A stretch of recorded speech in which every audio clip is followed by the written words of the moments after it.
Oui, bonjour. La lavande et les bourdons. Donc, je voudrais non pas m'excuser, mais j'ai bien compris le message des personnes HPI qui me disent avoir peur de mes propos quand je dis que le surdoué n'est pas intégrable. Donc, je vous propose de développer un peu plus le sujet. Le sujet, c'est, parce que j'ai fait une petite mémoire, les mécanismes du refoulement. Alors, c'est ça, on va parler du mécanisme des refoulements le mécanisme du refoulement des émotions du HPI. Voilà. Le HPI, j'ai séparé HPI, HPE pour ces motifs, c'est que le HPI va fonctionner en mode intellectuel et va cadenasser toutes ses émotions. Clac, clac, clac, clac, il met des cadenas sur toutes ses émotions. Alors pour quelle raison, ça appartient, c'est son histoire et ça appartient, c'est entre lui et le psychanalyste par exemple, s'il veut sortir de ce problème, avant le fameux burn-out dont j'ai parlé et que je confirme. Mais si vous voulez, il y a un principe de base, c'est que le HPI, pour des motifs d'émotions trop fortes, impossibilité de rentrer dans l'émotion, impossibilité de partage de cette partie émotionnelle chez lui, va cadenasser toutes les émotions. Ce qui va donner une personne avec ce qu'on appelle une intelligence froide, un QI très élevé, au-delà en général de 140, mais ça, vous connaissez ma position par rapport à la quantification de l'intellectuel et de... voilà, on peut quantifier l'intelligence froide, on ne peut pas quantifier l'émotionnel puisqu'il est à quantité variable, puisqu'il est voilà, comme ça. Donc le HPI va cadenasser ses émotions parce qu'il ne peut pas, on ne lui permet pas de les utiliser. Ce qui va donner des personnes qui passent directement à ce qu'on appelle l'intelligence froide. Et de ce fait, le HPI va avancer, avancer, avancer, avancer, avancer.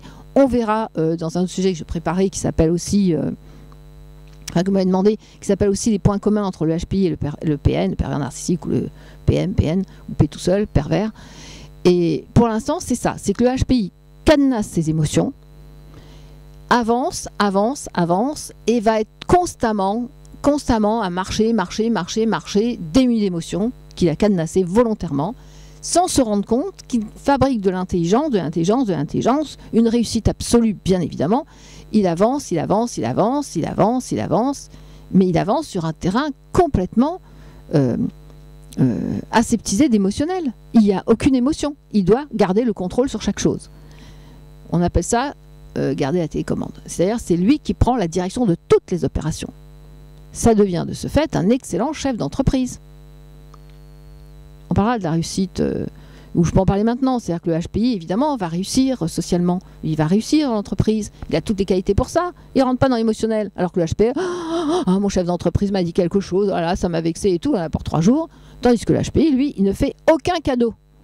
On ne réfléchit pas et on avance. On fait beaucoup de sport, on est addict au sexe, à l'alcool ou à autre chose pour pouvoir se soulager de temps en temps parce que cette émotion, malgré tout, fait pression. Et ensuite, oui, quand l'émotion vous rattrape, oui, ça donne un burn-out. Mais pourquoi avoir peur de ce qu'il dit à partir du moment où, effectivement, nous avons les solutions? Et pourquoi attendre le burn-out? Pourquoi cadenasser les émotions? C'est compréhensible. On est dans un problème psychologique assez lourd et assez grave. Mais si à un moment, le HPI n'arrive pas à retrouver ses émotions, bien sûr qu'il va y avoir... les émotions vont le rattraper. Ce qui donne, quand on discute avec un HPI, quelque chose de très intéressant, c'est qu'il ne se rend pas compte qu'il marche comme ça à 300 à l'heure.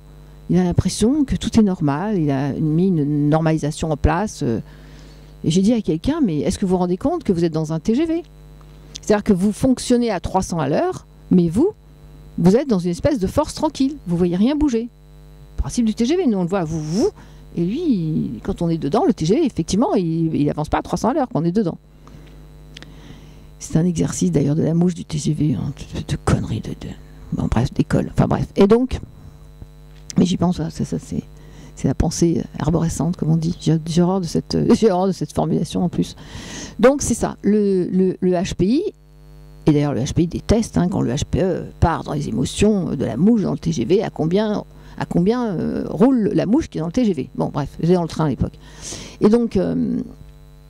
Et donc, c'est dur pour moi de parler de ce côté HPI, démuni d'émotions, c'est extrêmement violent pour moi. Je les reçois dans mon bureau, je me dis, mais mon Dieu, mais quelle souffrance intériorisée, quelle souffrance intérieure. Alors évidemment qu'il y a cette souffrance du HPI, évidemment que c'est une grande souffrance pour eux. Et évidemment que c'est une grande souffrance et j'en ai pas parlé. J'en ai pas parlé parce que pour moi c'est une évidence implacable. Là où il n'y a pas d'émotion, il y a des choses qui sont très violentes. Alors c'est pas qu'il n'y a pas d'émotion, hein, c'est que c'est cadenassé, bien cadenassé, au point qu'à un moment c'est comme une cocotte minute, ça explose. Donc le HPI va utiliser ce mécanisme de refoulement parce qu'il y a une souffrance dans son enfance. Il y a en général une très grande souffrance qui est l'équivalente du refoulement. C'est-à-dire plus le refoulement est grand, et en général il est très grand et très puissant, plus la douleur dans l'enfance, de la non-acceptabilité de ses autres, enfin de son environnement, de ses parents, peu importe, sans jugement aucun, mais juste de dire, n'a pas été accepté dans la recevabilité de ses émotions. Voilà, donc il a tout cadenassé, tout bloqué.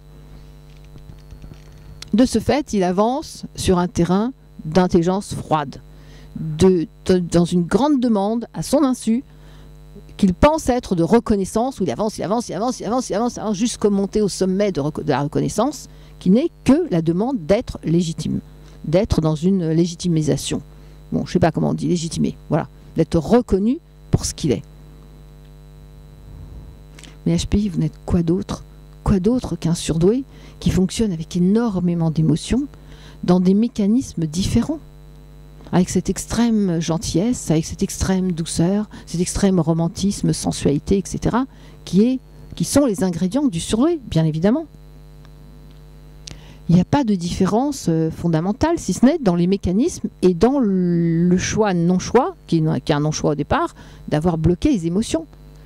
La différence, pour avoir vécu ici en Normandie avec des HPE et des HPI, la différence, elle est qu'effectivement, il y a... le soleil me dérange. Il y a des comment on dit, des... Je suis pas sortie du champ de la caméra, là. Quelqu'un peut regarder, parce que j'ai le soleil dans la figure. Je vais faire ma chochotte. Je vais faire ma star. Est-ce qu'on peut pousser à part le parasol, là? Bon, alors, je vais mettre comme ça. Et donc, le HPE, je sais plus ce que je voulais dire, du coup. Pour avoir vécu avec des HPI, HPE, bon, je me souviens pas, peu importe.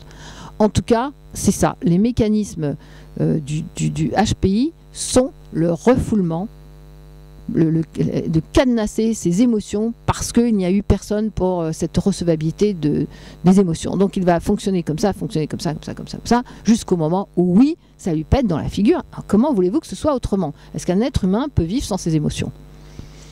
Donc un HPI m'a dit que ça pouvait faire très peur de comprendre qu'on n'était pas intégrable.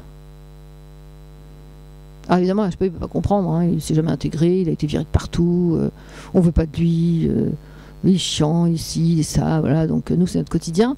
Par contre, vous qui avez été accepté dans vos entreprises, vous avez bâti, vous avez construit, à la finale, cette émotion, j'ai eu un monsieur qui était absolument extraordinaire, qui avait... il va peut-être se reconnaître, mais je pense que maintenant il ne regarde plus les vidéos peut-être, je ne sais pas, et qui avait fait les plus grandes écoles et qui avait été malheureux toute sa vie, il le disait, mais il a mis du temps avant de le dire. Et toute sa vie les grandes écoles, et vers la soixantaine, il est devenu sculpteur avec une très très belle réussite. Et j'ai été très très émue de son témoignage, mais c'est ça le HPI, c'est qu'à un moment il doit retourner à ses émotions, sinon il... Alors oui, le HPI devient addict. Parce que pour gérer ses émotions, il doit avoir un échappatoire émotionnel qu'il va utiliser, soit addict à l'alcool, soit addict au sexe, soit il y a une espèce d'addiction qui va lui permettre de décompresser. C'est en tout cas ce que j'ai remarqué et qui se confirme. Donc, ou autre chose. Et alors les HPI qui sont tout le temps en train de courir, c'est très intéressant, c'est que ceux qui courent, qui font du jogging, ce sont les HPI, ils sont toujours en train de courir. Je leur dis, vous courez après quoi? Vous avez peur que vos émotions vous rattrapent? Bon, c'est l'image, c'est pour rigoler, mais je sais que ça les fait pas rire du tout, les HPI. Donc soyons sérieuses, on va essayer. Et voilà, donc c'est ça le fonctionnement, de désarmer, de cadenasser les émotions pour le HPI, pour qu'il puisse vivre et se croire dans une normalité. Voilà, une normalité que Lacan disait la normale et la normale. La normale, la norme du mal, plusieurs mots, et L', anormal, qui n'était pas normal quand on n'était pas dans la norme du mal. Avec une société, évidemment, créée par l'homme, machiste, etc., où on doit être tout le temps dans l'intelligence pure, l'intelligence froide, et où toute émotion dérange tout le monde. Voilà. Donc le HPI fonctionne comme ça, et à un moment, soit il va aller en douceur, retrouver et reconstruire, enfin, laisser passer ses émotions, soit de toute façon, ces émotions le rattrapent. Donc à la finale, est-ce que le surdoué était intégrable? En tout cas, il y a eu un cheminement, qui est un cheminement généralement de réussite. Donc par rapport au HPE qui lui est en écroulement total, voilà. Le HPI lui est dans socialement avec une réussite sociale. Et ce sont aujourd'hui les plus grands défenseurs de la planète. Ce sont des HPI, ce sont des personnes qui ont été dans le refoulement, qui ont avancé, et qui aujourd'hui, ce sont les faiseurs de demain. Voilà, ce sont nos scientifiques bâtisseurs d'un monde d'énergie renouvelable, etc. Ce sont eux. Donc ils se sont bien retournés vers la créativité. Ils ont donc retrouvé leurs émotions et ils se sont épousés, et ils se sont bien avec et ils sont épanouis. Voilà. Si vous avez d'autres questions, n'hésitez pas, j'y répondrai si je sais, avec grand plaisir. Voilà, les HPI, je vous embrasse, je vous aime beaucoup. On a passé un week-end fabuleux entre HPI à reconstruire, à refaire le monde et nous le ferons. Je vous embrasse et je vous dis à très bientôt. Merci.